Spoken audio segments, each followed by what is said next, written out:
There is a type of person the world doesn't understand until it's too late. They spend their 20s feeling broken, their 30s feeling like they don't belong, their 40s watching everyone around them chase things that feel hollow and empty. And just when the world expects them to slow down, something extraordinary happens instead. They wake up. This is not a motivational story. This is Jung's actual discovery about the rarest personality type, and why modern psychology has quietly buried the most important part of it. Jung believed that the first half of life belongs to the ego. You spend those years building a mask, finding a role, learning how to survive in a world that wasn't designed for you. But he also said something the self-help industry doesn't like to quote. The second half of life belongs to the soul. And for this type, that shift doesn't feel like gentle growth. It feels like detonation.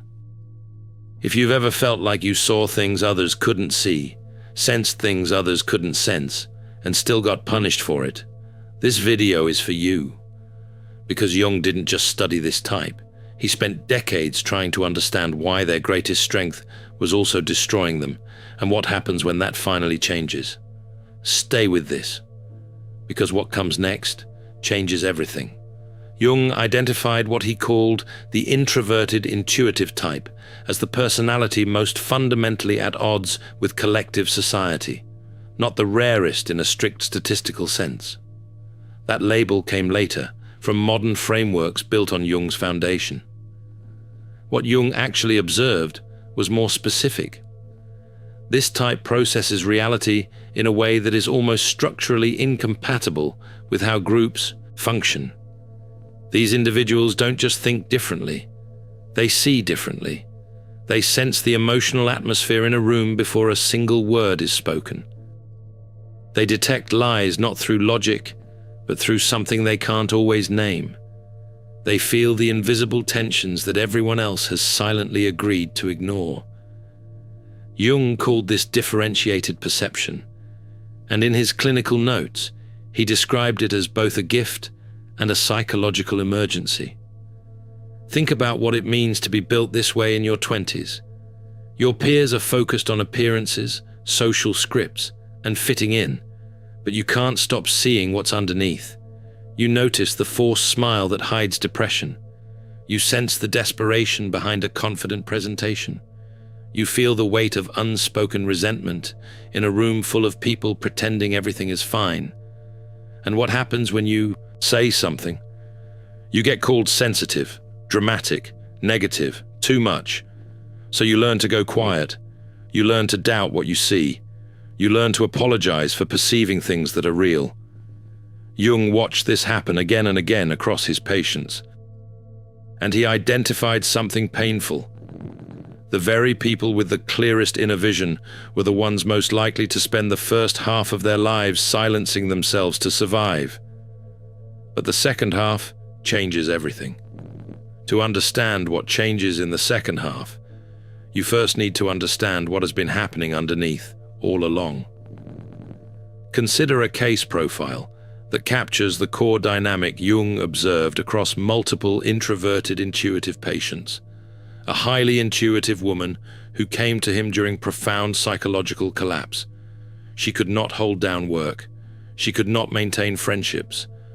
Not because she was unstable, but because her perception had become so acute that her presence disrupted every social environment she entered.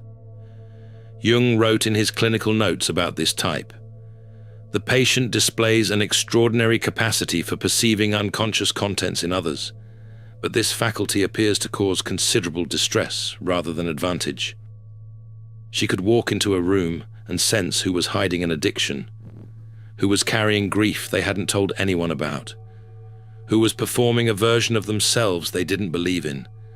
People felt exposed around her, uncomfortable, and they responded not with gratitude, but with rejection.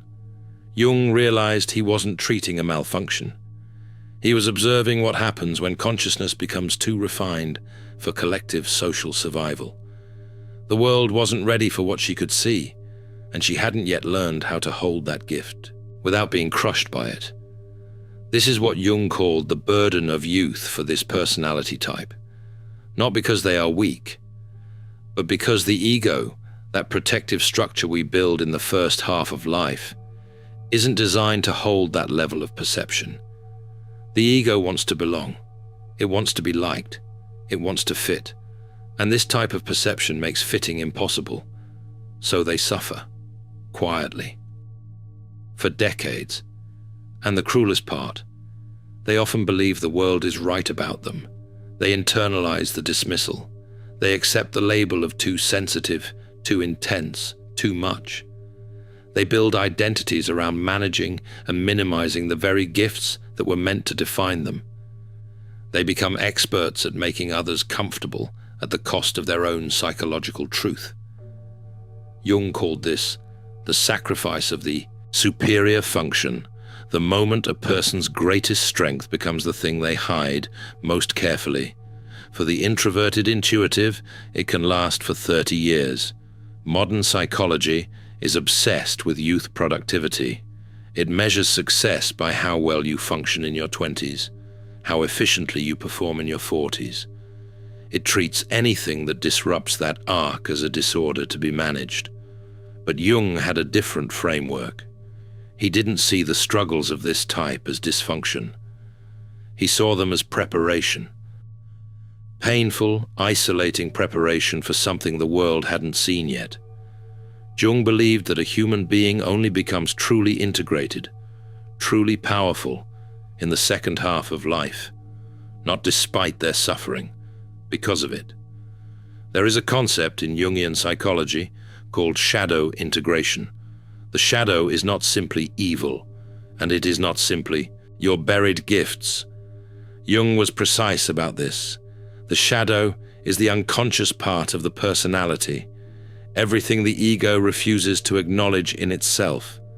That includes the anger you were taught to suppress, the judgment you disguised as concern, the darker impulses every human being carries but most refuse to name.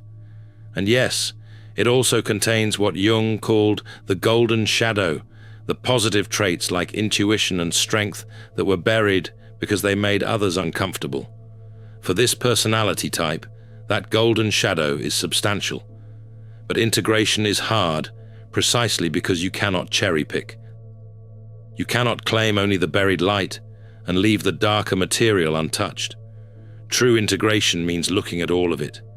In your 20s and 30s, the shadow grows heavier. Every time you silenced your perception to keep the peace. Empaths aren't broken, they're alchemists in progress. The alchemist's path gives you drills, Jung-based boundaries, and 3 exclusive chapter videos to turn overwhelm into clarity. By Surreal Mind, 236-page downloadable ebook, in stock. Begin now at thesurrealmind.com. It added weight. Every time someone called you too sensitive and you believed them, the shadow absorbed more of your real self. But something happens around midlife. The weight becomes unsustainable. Jung documented what he called the midlife confrontation with the unconscious. Popular psychology often gets this wrong. Jung didn't place this transition at 50. He placed its beginning around 35 to 40, what he called the noon of life. The shift from ego building to soul work begins there. But for the introverted intuitive, the process often takes a decade or more to fully take root. The seeds crack open in the late 30s. The full flowering tends to arrive in the 50s. That distinction matters. Because if you are in your late 30s and your life feels like it is coming apart, Jung would not call that a crisis. He would call that the beginning of the most important work you will ever do. For the introverted intuitive type, it goes deeper. It is the moment when the false self, the one who learned to doubt its own vision, finally breaks. And what comes out the other side is not what anyone expected. Jung studied Friedrich Nietzsche as a cautionary example of what happens when superior perception is never integrated.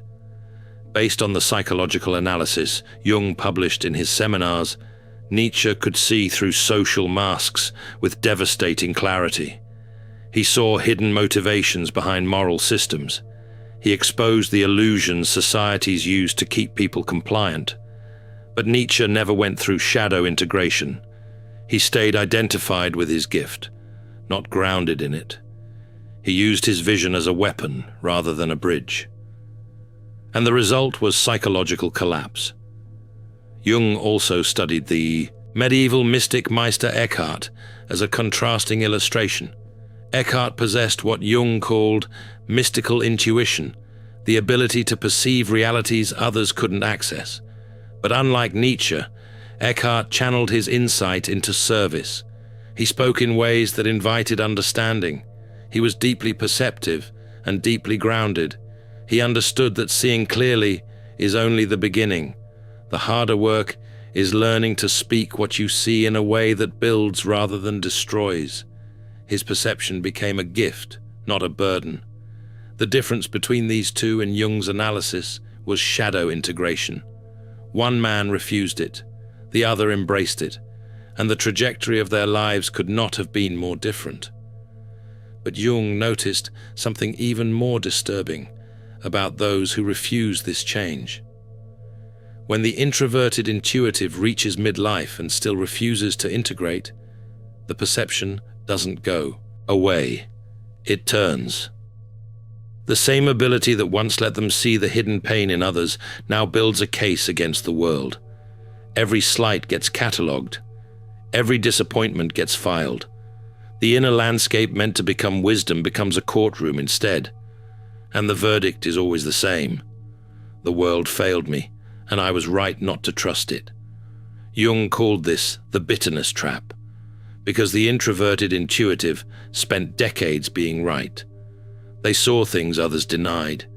They warned people who didn't listen. And when the collapse arrived, part of them felt a terrible satisfaction in the proof. That satisfaction is the trap. The moment seeing clearly becomes about being right, rather than being free. The gift calcifies. And a calcified gift is not a superpower. It is a prison with a perfect view. Jung found that those who refused individuation at midlife became harder versions of their younger selves, more isolated, more certain, and paradoxically, less accurate. Because perception filtered through resentment is no longer clean perception. It is confirmation bias dressed up as intuition. The good news is that recognizing this pattern is already the first step out of it, and that recognition tends to arrive right when individuation is ready to begin.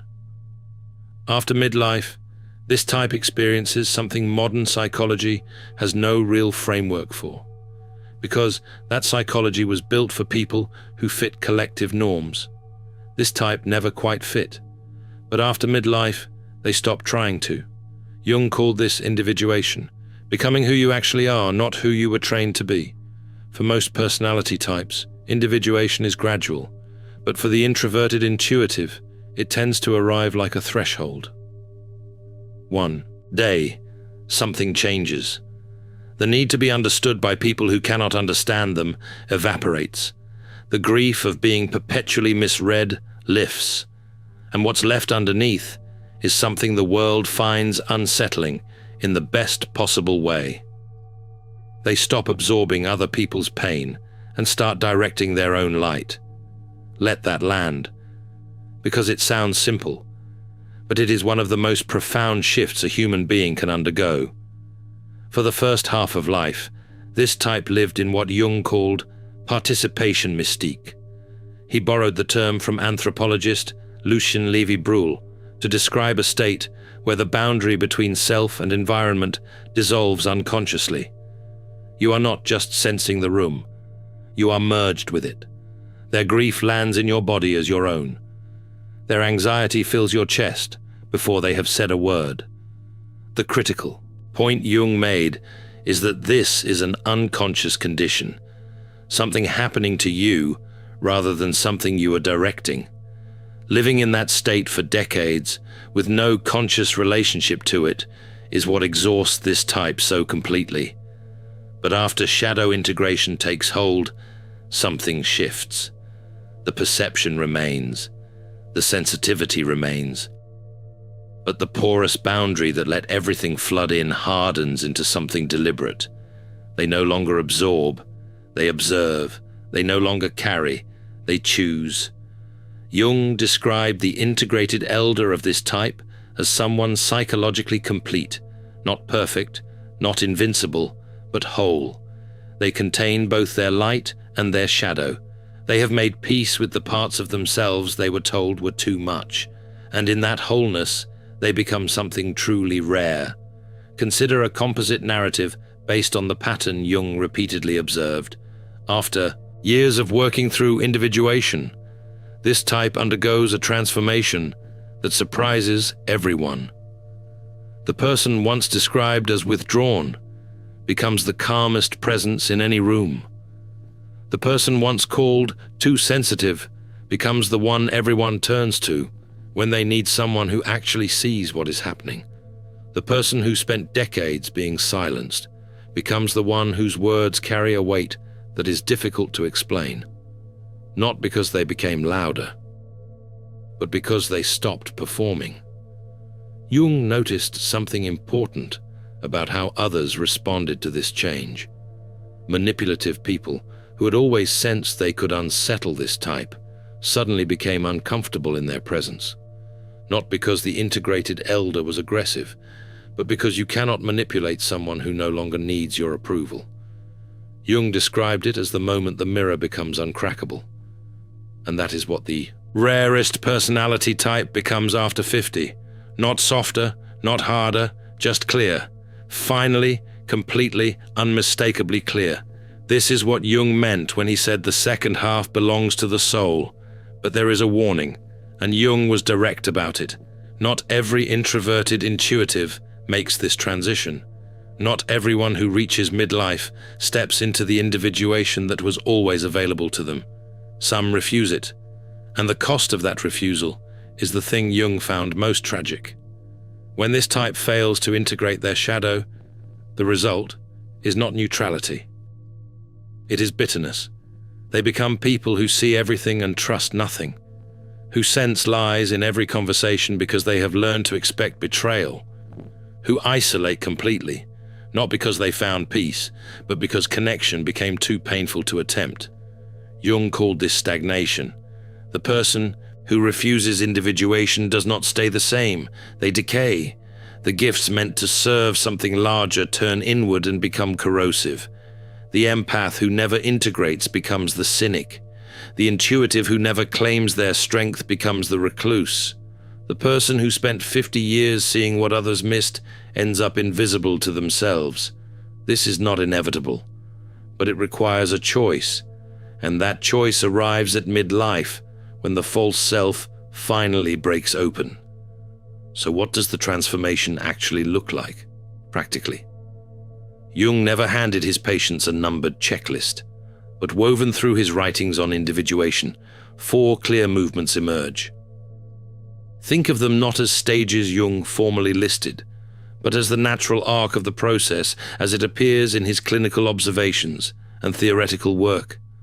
Understanding them changes how you experience what you are already going through. The first stage is recognition without collapse. You stop pathologizing your own perception. You stop treating your ability to see what others miss as a problem to be fixed. You acknowledge, maybe for the first time, that you were not too sensitive. The world just wasn't honest enough for you to feel at home in it. This stage feels like grief, because when you finally accept that you were right all along, you also have to reckon with how long you spent doubting yourself. The second stage is integration without isolation. This is the hardest one. You begin using your perception consciously instead of reactively. Instead of absorbing everything in a room, you observe it. Instead of carrying everyone's emotional weight, you witness it without taking it on. This does not mean you become cold. It means you become boundaried. For someone who spent decades with no psychological walls at all, learning to build them without shutting everything out is difficult, necessary work. The third stage is service without depletion. The perception that once felt like a burden becomes something you offer deliberately, to the right people, at the right time. You stop giving yourself away. You start giving with intention. And there is a quality to that focused, chosen presence that scattered giving never had. The fourth stage is what Jung called the transcendent function. You stop needing the world to acknowledge what you see. You contribute your wisdom and release attachment to whether anyone recognizes it. This is not resignation. It is freedom. The freedom of someone who stopped performing for an audience that was never going to understand them anyway. Most introverted intuitives who reach this stage report feeling lighter than they ever have. Not because the world changed, but because they stopped needing it to. It looks like this. You stop explaining yourself to people who decided not to understand you. You stop softening your perceptions to protect people from what you see. You start trusting what you know, with the quiet authority of someone tested by decades of doubt who emerged with their vision intact. There is also a shift in how this type relates to energy. In the first half of life, they gave generously to everyone, still trying to earn their place. They helped people who drained them, stayed in relationships that diminished them, showed up for systems that never showed up for them, because they believed that if they gave enough, they would finally be accepted. After integration, that need dissolves, not into selfishness, but into discernment. Their perception and care are not unlimited resources to be scattered. They are concentrated forces to be aimed. And when this type finally aims deliberately, the results surprise everyone. Jung believed that individuals who complete this transformation serve a function he called cultural medicine, not because they set out to heal the world, but because a single integrated person changes every system they touch without trying. The family built around dysfunction slowly has to confront itself. The workplace that ran on manipulation can't sustain its usual games. The friendships built on performance fall away, and the ones that were real become deeper than anything this person has known. This is not magic. This is what happens when someone stops enabling the unconscious and starts living with full awareness. Jung spent his career arguing this was the most important work a human being could do, not therapy in the clinical sense, not self-improvement, but the deep, sometimes painful process of becoming genuinely yourself. And he believed that for this type, the process almost always begins in the second half, not because they were slow, but because the first half was necessary preparation. The years of absorbing too much taught them what it costs to carry weight that isn't theirs. The years of being dismissed taught them who can handle truth and who can't. The years of silence built an inner landscape so rich that when they finally stop apologizing for it, it becomes extraordinary. Think about who you were at 25. How much energy went toward managing other people's perceptions of you. How much you suppressed just to be tolerated. How exhausted you were by a world that kept telling you your way of seeing was the problem. Now think about who you could be at 55 if you stopped doing that. That is what Jung was pointing to. Not a retirement from engagement, but an arrival. The beginning of the life this personality type was actually built for. If you have reached this point and recognize yourself in what has been described, you already know what decision is in front of you. The question is not whether you have the gift. You have always had it. The question is whether you will stop treating it like a burden and start using it like the weapon it was always meant to be. Not a weapon against other people, a weapon against the version of yourself that learned to hide. Jung said near the end of his career that the privilege of a lifetime is to become who you truly are. Not who your family needed you to be. Not who your relationships required you to perform as. Not who the collective unconscious decided was acceptable. Who you actually are. For the rarest personality type, that arrival tends to happen in the second half, and it tends to arrive with a force that surprises everyone, including the person experiencing it. You were not broken in your 20s, you were forming. You were not failing in your 30s, you were learning what the world costs. You were not lost in your 40s, you were getting ready. And now, if you are past 50 or approaching it, understand this clearly. The psychology they don't tell you is that the most dangerous, most complete, most integrated version of this type is the one that has been through everything and still chose to see clearly. That is not decline. That is detonation. And it was always the real plan. And if you need one final reason to believe this is real, consider the people in your own life who carry an unexplainable weight of authority. The ones who don't speak often, but when they do, the room goes quiet. The ones who see past every performance without effort.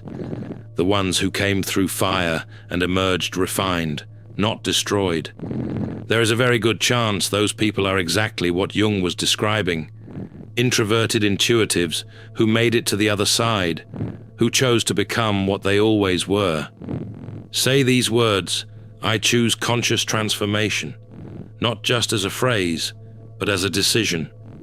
A line in the sand between the version of you that spent decades absorbing and apologizing, and the version that finally steps into what Jung believed was your actual purpose. The world does not need more people who are performing. It needs more people who have arrived. In The Alchemist's Path, perception training for empaths, you'll turn overwhelm into wisdom with practical drills, Jung-inspired boundaries, and step-by-step perception training. This guide includes 3 exclusive chapter videos to deepen each lesson. Written by Surreal Mind, 236 pages, beautifully designed 8.5 by 11 downloadable ebook, in stock now. Start your training today. Feel deeply while thinking clearly. Get The Alchemist's Path at thesurrealmind.com.